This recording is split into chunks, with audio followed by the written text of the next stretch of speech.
Once again, it's the hour of the time, the only hour that ever was or ever will be, for during this hour you will decide your future and thus our collective futures. I'm William Cooper. Folks, tonight we're just going to kick back and take it easy. I'm going to read some letters from some of you. I think last week or 2 weeks ago or sometime I told you the problem that we were having with the mail. This show has just taken off. It's become such a success that we were overwhelmed. We know why Stan retired. Stan was up to his eyeballs in mail and telephone calls and duping tapes, and the guy was overworked. And of course, Stan never complains. Nobody knew it. Nobody knew it, but we know it now. We brought in Tom Swift, my new research assistant. We've recruited my wife, and even my 3-year-old daughter is helping. We've put in place procedures to be able to handle what's coming in now. We bought the new tape duplicator, cost us $2,300, and it's going to be a long time before we pay that off, so please start ordering tapes. We've got to pay for that. That really put a big dent in the bankroll. I'm telling you right now, folks, we're in big trouble if we don't get that thing paid off real quick. We've got bags of mail everywhere. The dining room table is covered with mail. There's mail in boxes sitting everywhere. There's mail in corners. We're getting it processed as quickly as possible. Yesterday we did 200 requests for information and got them sent out. All the back orders for tapes are done. They're gone. They're sent UPS insured. One thing we had to fall back on, folks, we told you we were going to send you TDK tapes. We can no longer do that because of the cost involved. But we did to get the best, very best bulk tape deal, the best quality in bulk that we could find, and it's with a company out of Dallas, Texas. When you hear the tapes, you're going to be pleased. They're just as good as the TDK tapes. I guarantee you that. We just got them a lot cheaper. So, but they're the same quality. So, don't worry about it. When you get them, listen to them, and you're going to be pleased. And just like everything else, we back it 100%. Now, folks, I've got to tell you, we've had to change a few things. We can no longer send out information packets for free. Something's got to pay for all this postage. I mean, you wouldn't believe our postage bill now, just answering these things. It's incredible. So from now on, when you send a request for the information packet, here's what you're going to get. You're going to get all of the stuff that we have offered here. You're going to get a listing of it, a brief description, the price for CADU members and non-members. You're going to get a complete list of tapes of the hour of the time that are available, complete list of video documentaries that are available. You're going to get a sheet that has my complete background and bio and what the intent of what we are doing really is. What are we about? And all of this comes in your info pack, but you're going to have to, beginning tonight, we cannot, except for the ones we already have. Anything postmarked after tonight will not be sent unless you send a number 10 business size envelope. That's a number 10 business size envelope, stamped. Put a stamp on it, 29 cents. Self-addressed, stamped envelope, number 10, business size. Okay? Send it along with $2 contribution to help us handle all this postage and handling, and we're going to have to hire somebody within a couple of days to come in here and do this, and we're going to have to pay them at least minimum wage, and that's more money on top of that. So if you folks will help out and just do what you're supposed to do, we'll be able to get caught up on everything. Now, for those of you who are calling and writing, asking about the newsletter, folks, since we did the last newsletter, we have been totally absorbed with this program, with Waco, Texas, with the mail. We've been swamped with trying to handle everything, and we're just now getting it to where we can properly handle it. And I want to apologize to everyone out there who's been concerned and been waiting and wondering, and everything else has just come to a complete stop. Now, when you joined CAGI, you were guaranteed 12 issues of the newsletter. Now, I hope all of you understand the newsletter is not scheduled and never was. It is not a scheduled newsletter. It doesn't come out monthly. It doesn't come out bi-weekly. It doesn't come out weekly. It doesn't come out bi-monthly. It comes out when we do it. Everyone who's joined CAGI will get 12 issues of the newsletter, no matter what. So don't worry about it. You're going to get your newsletters, and they're going to be chock full of information that you can't do without. We guarantee you that. So, let's get into the show now. I'm going to read some mail, answer the mail on the air, and talk to you guys out there.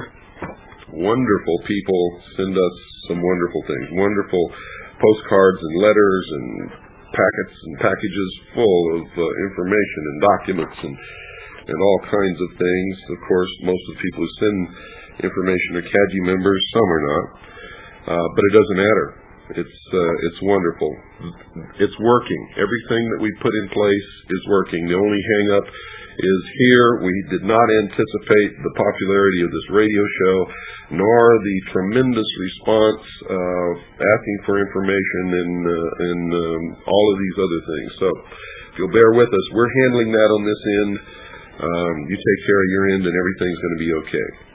This is a postcard, and doesn't say who it's from, but I want to read this. Oh, yes, it's from James in Chicago, Illinois. James in Chicago, Illinois. James says, God bless you and your family, Bill. I've ordered over 2 cases of your books. They go so fast, I don't have one even left for myself. That's a common complaint, folks. James wants to know if he can get a better price somehow. And this is what he says. He says, I give them away, so I'd like to keep my costs down. Been jailed. Recently had my law license suspended. Could you check your zip codes for a 606 blank blank? Any 606 who might be a volunteer helper. I'm acting as a paralegal for political prisoners all over the country. Also, if there are any harmless EBs, we have some people, including me, who would like to meet and ask some questions. Jesus loves you. Jesus loves us.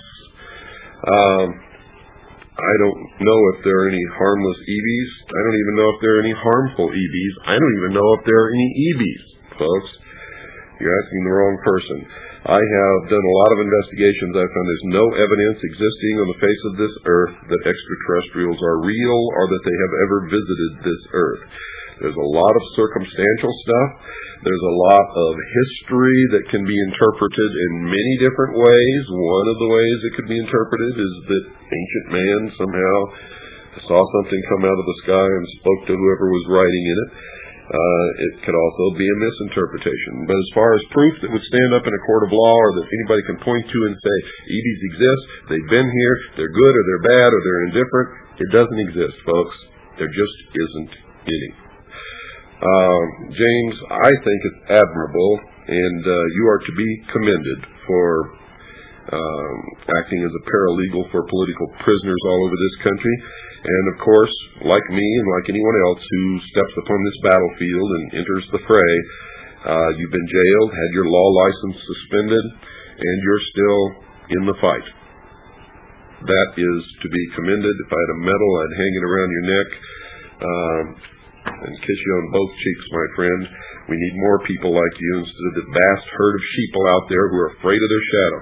You know, we get people who call us and say that they'd like to talk to me, or they'd like to order some of our information, but they're afraid to put their name and address down. It might get on somebody's list.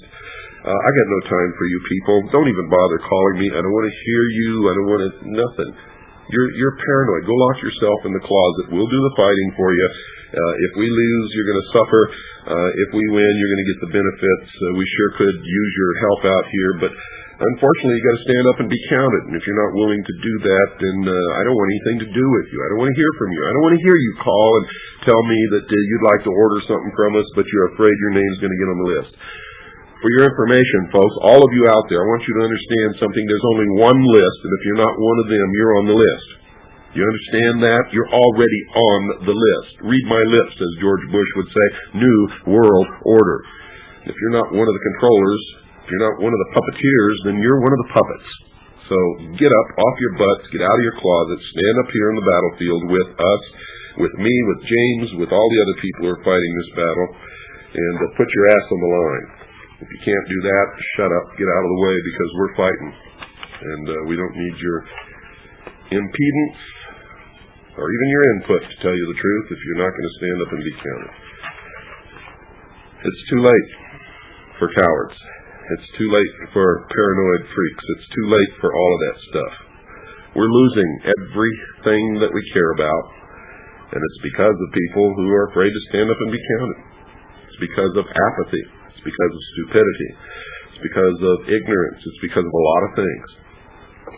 But I, for one, have no patience with people who want somebody else to save them, and they won't stand up and try and help save themselves. Here's another letter from Daniel in Ypsilanti, Michigan. Dear Mr. Cooper, I am an avid listener and fan of your program. Certain that you are told this quite often, I believe it deems repetition that you are the light of truth amidst a sea of dark ignorance that unfortunately envelops the sheeple of this country and this planet.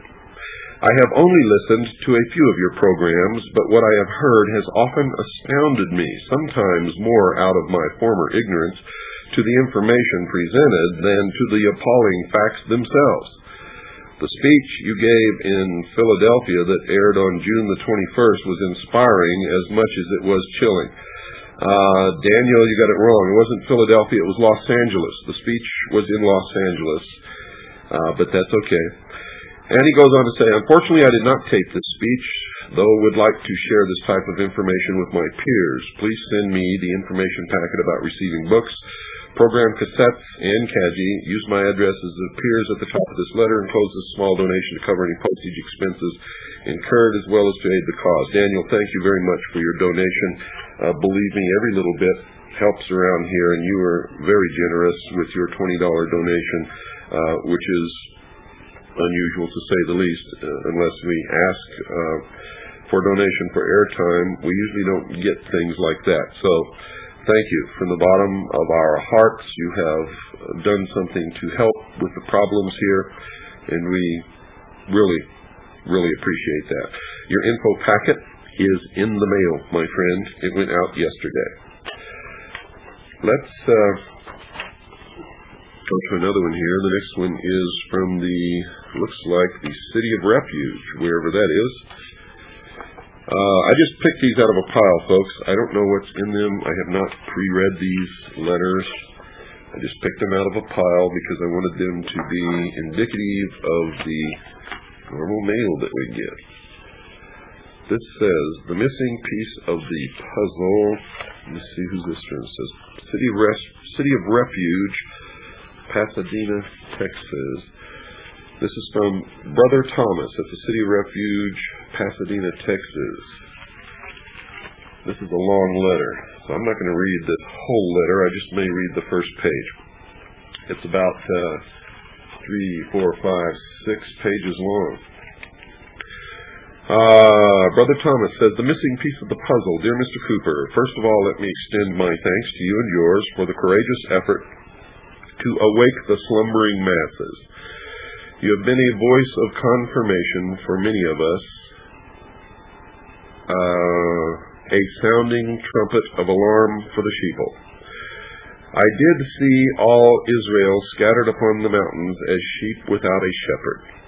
Yes, these scenarios play out over and over again throughout the ages due to our lamentable condition, but only as long as the age of man lasts, thank God.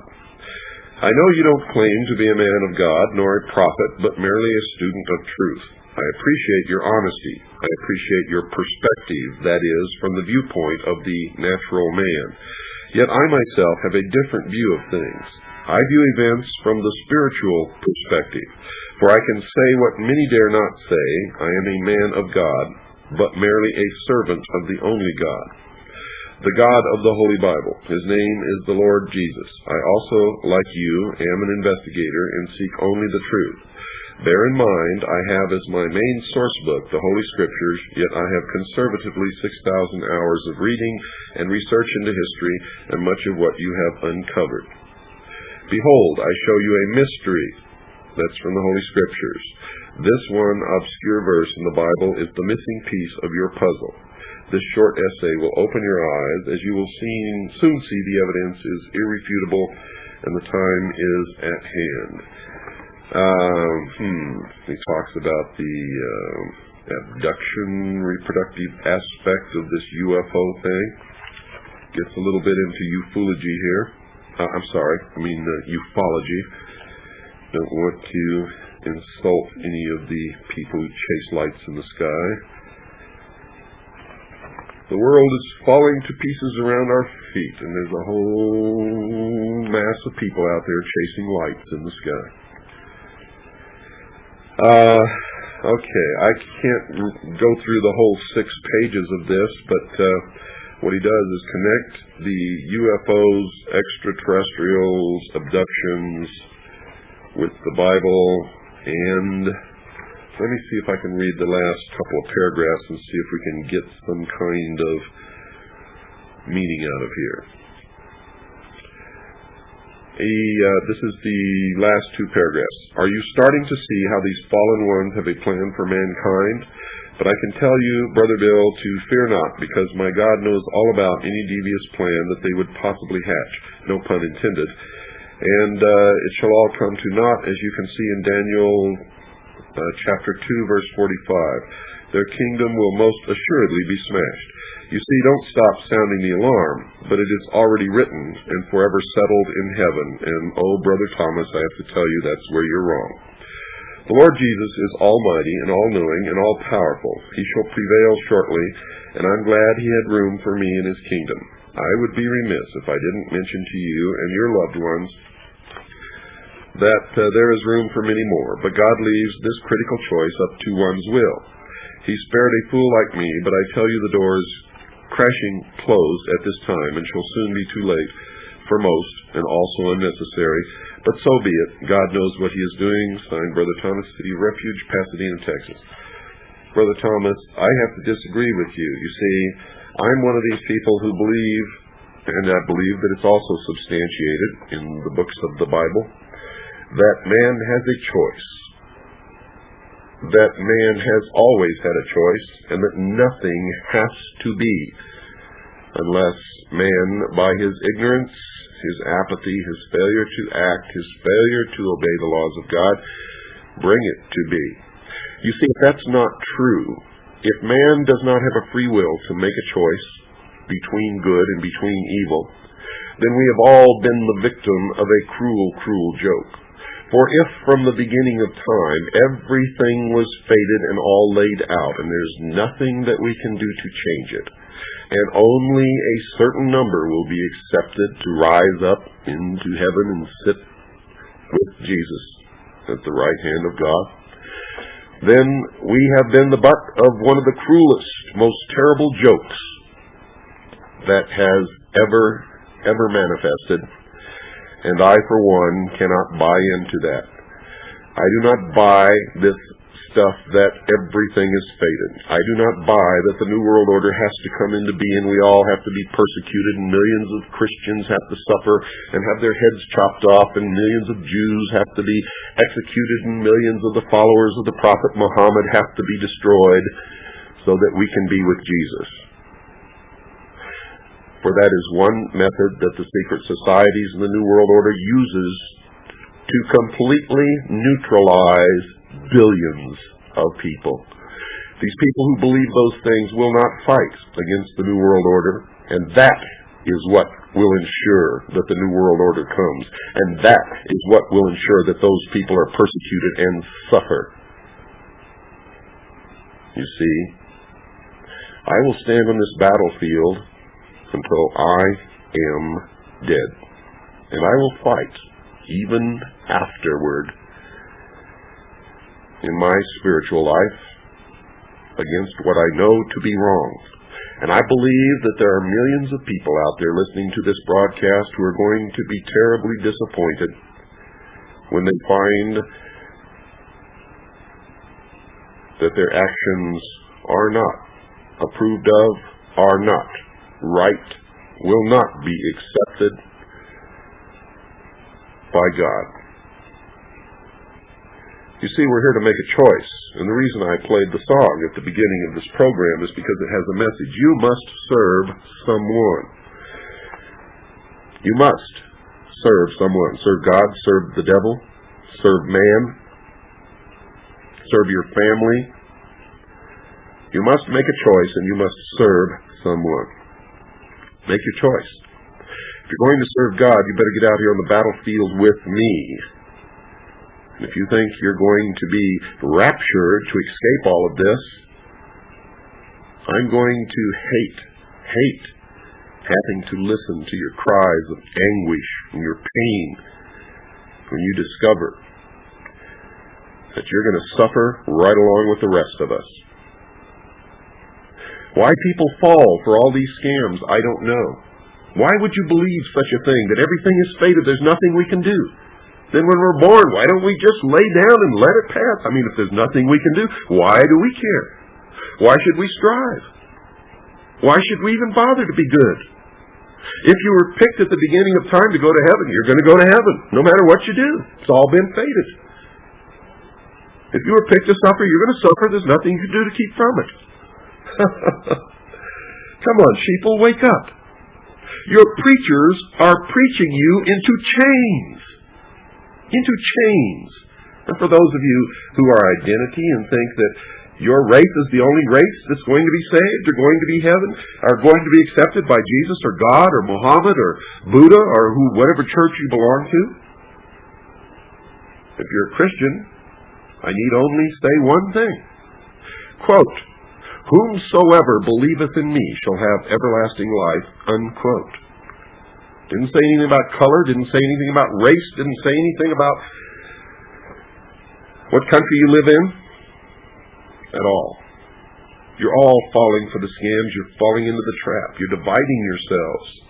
You're laying down on the battlefield so that you can easily be destroyed, chained, enslaved. Brother Thomas, I want you to rethink that. I want you all to rethink it. Don't fall into these traps. Long ago, most of the major religions of this earth, including Christianity, has come under the control of Mystery Babylon. And if you just stop believing on faith what your preacher tells you, and begin thinking with your own mind and reading the Bible with your own mind and reading the Quran with your own mind and reading the Bhagavad Gita with your own mind, you'd figure out how they're entrapping us all, and you'd stop falling into it. You'd stop putting your foot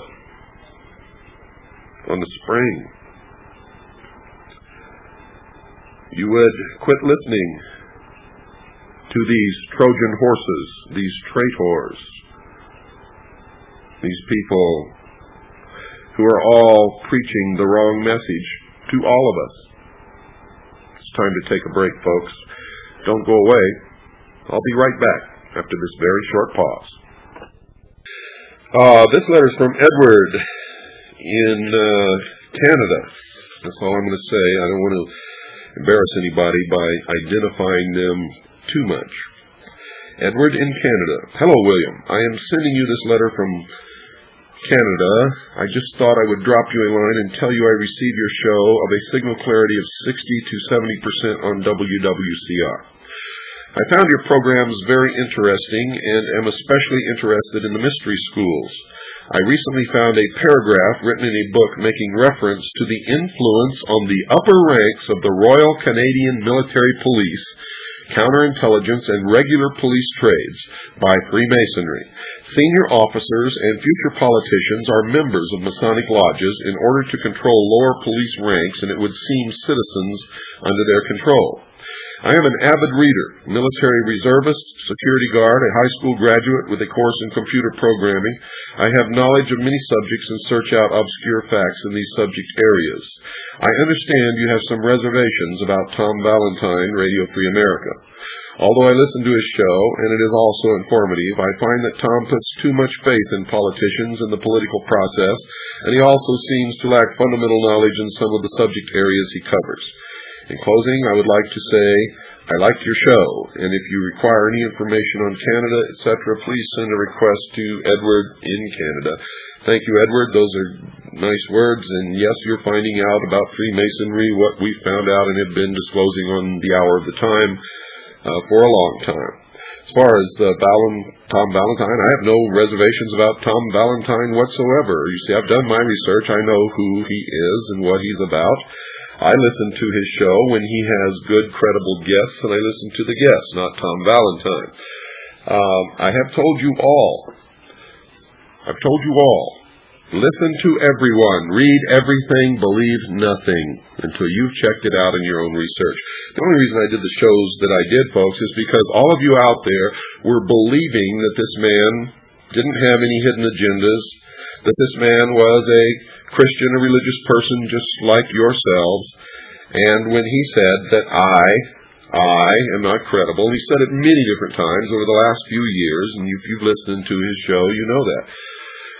But he got carried away one night and said I was a CIA disinformation agent, and that made it absolutely mandatory that I read to you for 1 hour his own words, so that all of you who never ever do that yourself just sit there and blindly believe like a bunch of idiots.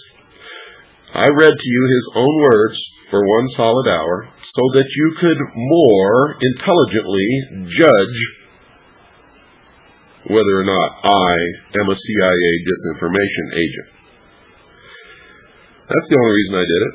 I did not personally attack Tom Valentine. I have nothing against Tom Valentine or Radio Free America or any information source for that matter. My rule is and always has been, listen to everyone, read everything, believe nothing unless you can verify it in your own research. I don't attack anybody unless they venture on this battlefield and try to shoot me. When they try to shoot me, folks, this is a battlefield. I don't run. I don't dig a foxhole and hide in it. I don't jump behind a tree. If you jump out on this battlefield and you shoot at me, rest assured, you're going to get shot at back. And our research around here is much more thorough, much more right on target than anybody else anywhere. So, before you ever jump on this battlefield to shoot at me, you better make sure that there are no skeletons in your closet, that you are who you say you are, that you don't live in a glass house. Because, folks, I'm not going to lay down and die. Not at all. Not in my nature. I'm fighting a battle out here.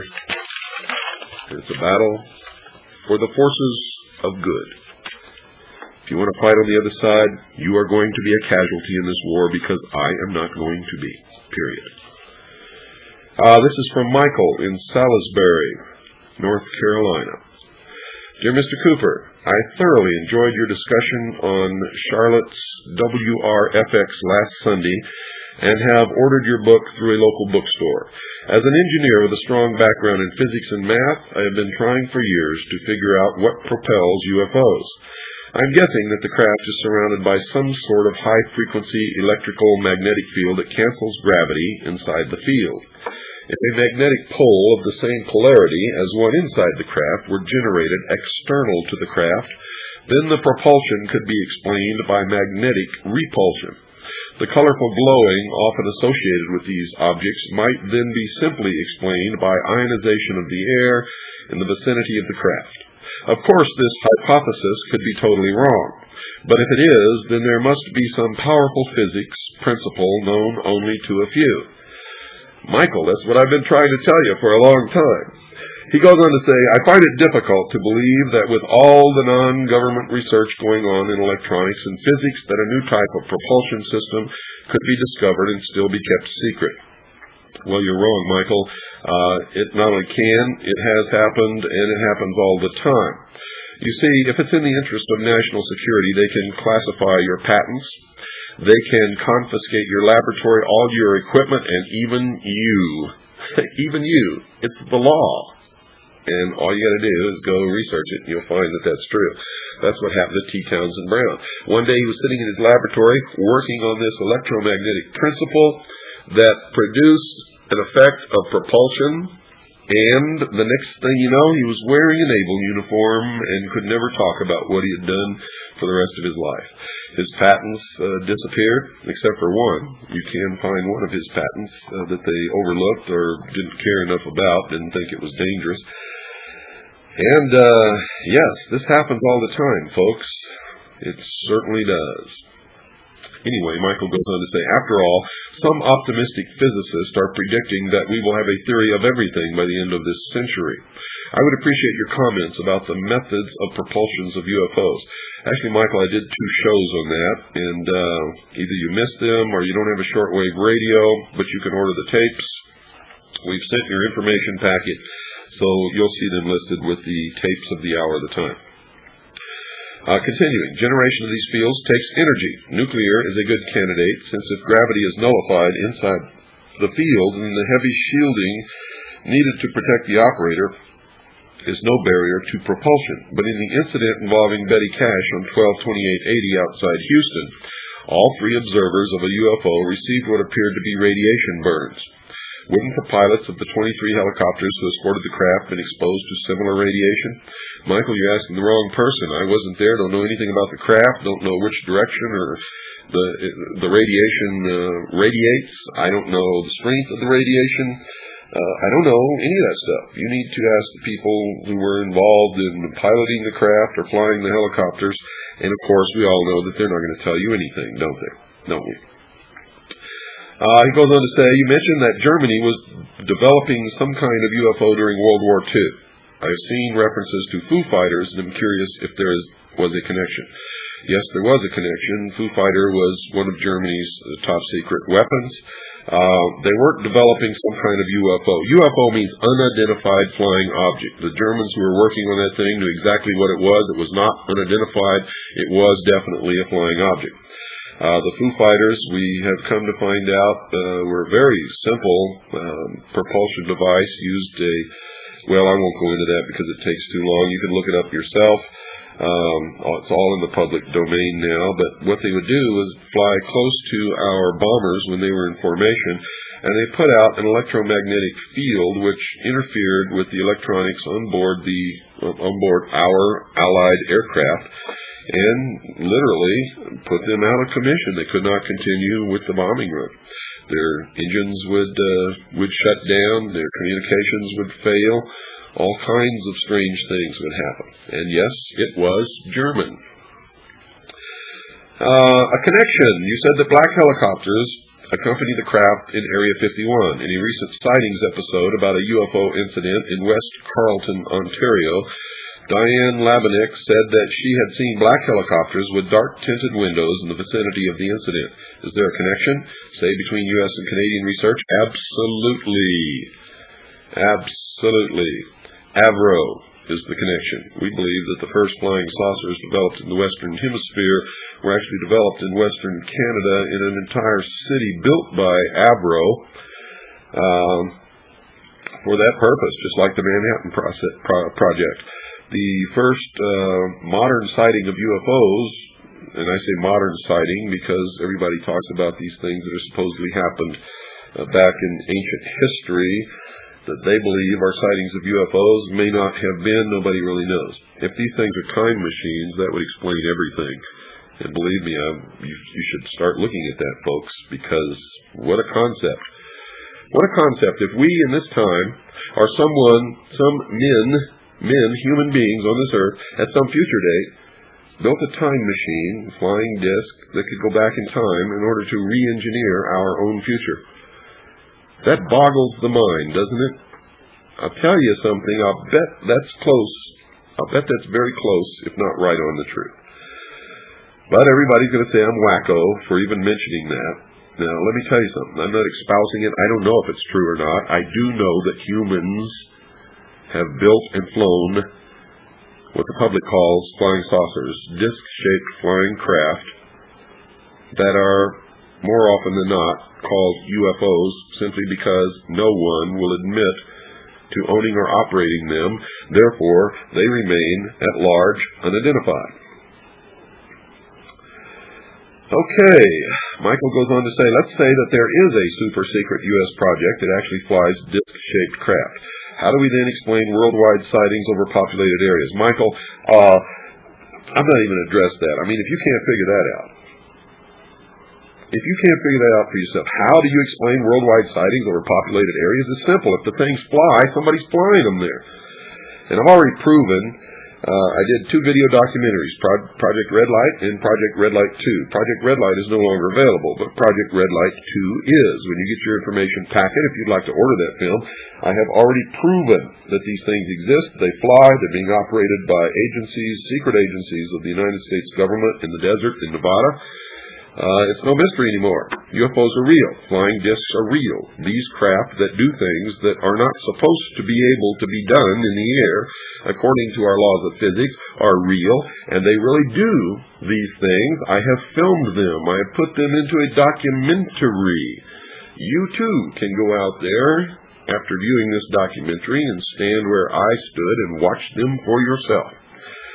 But you got to be willing to spend some time, because they don't always fly every night. Sometimes they don't fly for a week. Sometimes they may not fly for 2 or 3 weeks.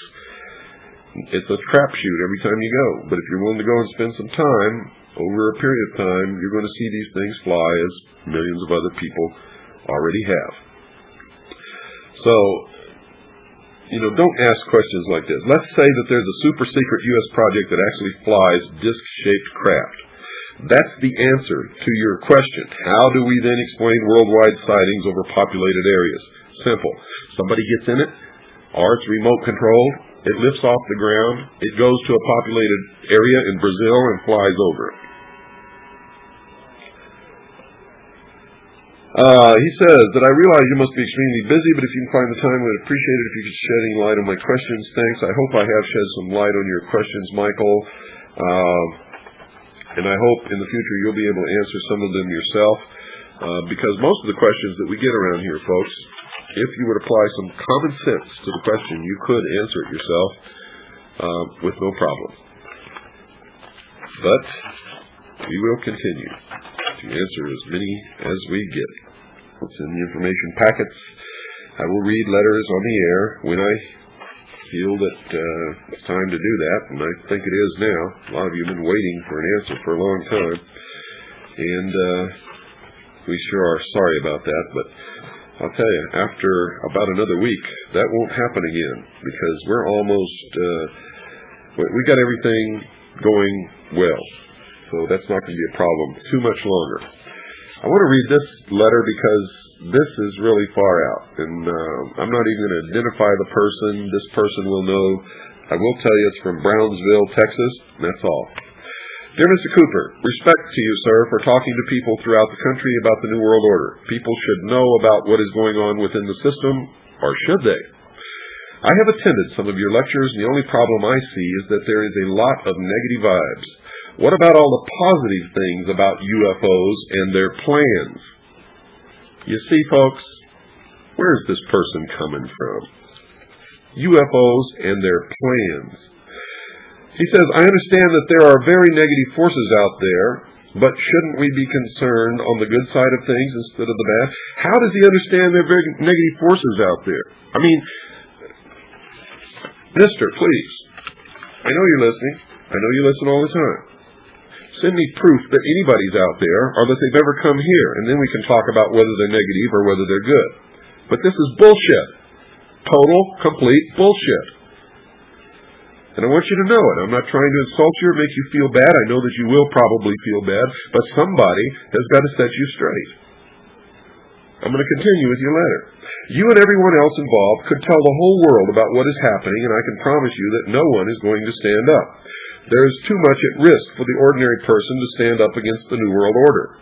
Otherwise, we would be standing up against it right now. It's good that people know what is happening, but that is about it.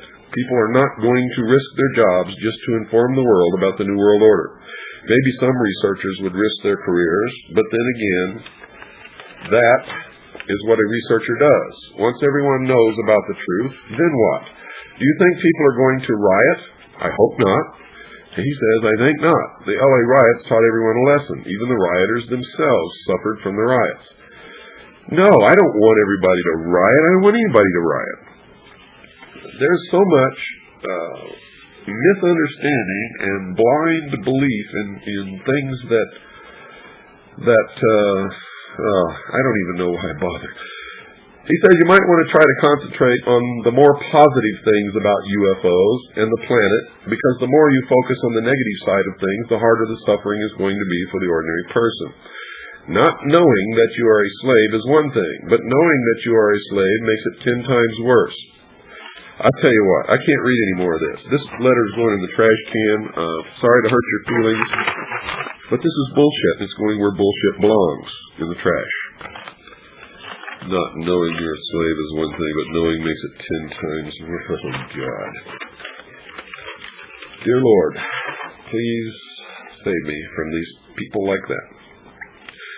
Dear Mr. Cooper, I first heard of you 7 months ago, and you have certainly opened my eyes. For the first time in a long time, I feel that I am really living.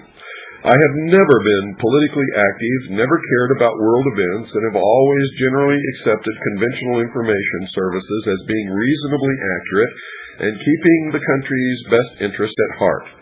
I've been a sheeple, as you put it. Thank you for the wake-up call to what's really going on. This is from John in Hickory, North Carolina. John, just being able to write that paragraph that you just wrote is 90% of your battle. See, you've done what I've done. You've looked yourself in the mirror and you've admitted the state that you've been in, and you're waking up and you're saying that it's not going to happen to you anymore. And I've said this many times on this show, until everyone is willing to do that, nothing's going to happen in your life. Nothing's going to change. You have to know when you've been stupid, and you have to be able to admit it. That's the only way that you can ever change things for your future. Most people can't do that. They can't ever admit that they've been stupid or been sheeple or done something wrong. Most people spend 90% of their time covering up so that nobody will know that they're human like the rest of us. So, you, sir, I give you great compliment, admiration, everything. John in Hickam, North Carolina, you have taken the step that you need to take, the giant step that will get you the rest of the way. He goes on to say, I am absolutely desperate for more information you have uncovered. I've become impassioned is my interest in what limited research I have done. I'm finding a lot of disinterested and apathetic people around me. I have so very few people with whom to share these ideas with, and I found no one who has dug into these matters in the slightest. Please help me find a meaningful direction for my efforts. Send me whatever information you can. Your info pack is already in the mail, John, so you can be looking for it right now. To be straightforward with you, before I swallow these stories whole, I have to find the same proof that you say you have found. Then I'll be more convincing as I talk to people here in North Carolina. And that's exactly what you should do. No one should believe what I say on this show or what anyone else says anywhere, what you hear, what you read from any source, including your own mother, until you can find proof for yourself. But we don't air anything on this show that's not out in the public domain that you can't lay your hands on for yourself. In many of the shows, I've given you directions, where to go, what to look for, and exactly how to find it. So if you'll just follow directions, you'll get it. You'll get it. Learn how to do research. Go to the library. Ask the librarian how to look for information. You'll be surprised at what you can learn from your local librarian. On several occasions, I have spoken with Alan Handelman, East Coast Live, off the air, and he knows how serious I am. Without people like you, Alan, and a handful of honest people, I would really get discouraged. Again, please help me with the mechanics of getting started in my research. I've already written Stan Barrington. Stan's retired, folks. Don't write Stan anymore. He's retired. And I don't blame him. Boy, I look around at this mail and I wish I was retired. Okay, that's about it, folks. Good night. God bless each and every one of you. Don't forget to listen again tomorrow night. We'll have another bang-up show.